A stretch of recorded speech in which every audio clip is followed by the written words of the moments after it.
শিক্ষার্থী বন্ধুরা সবাইকে আসসালামু আলাইকুম। বিশেষ প্রশ্ন নিয়ে হাজির হয়েছি, সেটা হচ্ছে বাংলাদেশ প্লেইড ওয়েল। এটা ট্যাগ কোশ্চেন কি হবে? সি হবে সাবজেক্ট হিসেবে না ডেট? এটা বিভিন্ন কম্পিটিটিভ এক্সামিনেশনে এই ধরনের একটা প্রশ্ন থাকে। আমরা সহজেই আজকে শিখে ফেলবো। সি হয়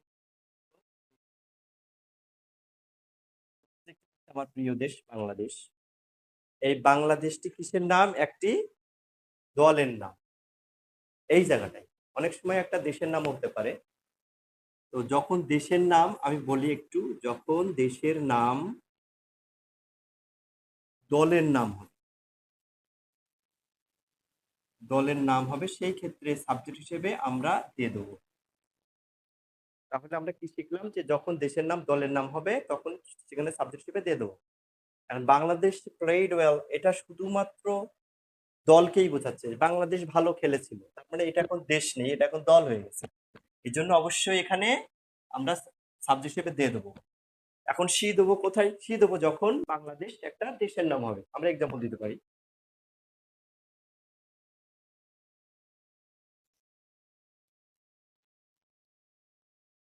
সেটা হচ্ছে Bangladesh is O nice country.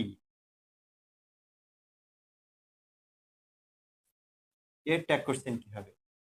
এর ক্ষেত্রে হবে ইজন্ট শি। কেন?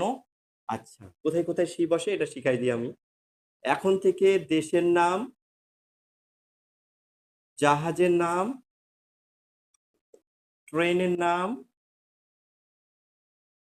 রাত, বসন্ত ইত্যাদি যেগুলো সাধারণত নারী গুণে গুণান্বিত, সেগুলোর পরিবর্তে সাবজেক্ট হিসেবে আমরা শি দেব প্রোনাউনকে। সেই নাউনগুলোর প্রোনাউন হবে শি। দেশ, জাহাজ, ট্রেন, রাত, বসন্ত। তারপর পৃথিবীও কিন্তু আছে, ওখানে পৃথিবী আছে, ওটা মাথায় রাখতে হবে। তাহলে আমরা শিখে ফেললাম যে কোথায় সি হয় এবং কোথায় দে হয়। সবাইকে ধন্যবাদ। আবার ইনশাআল্লাহ পরবর্তী আরেকটি ক্লাস নিয়ে হাজির হবো ইনশাআল্লাহ। সে পর্যন্ত প্রত্যেকের সুস্থতা কামনা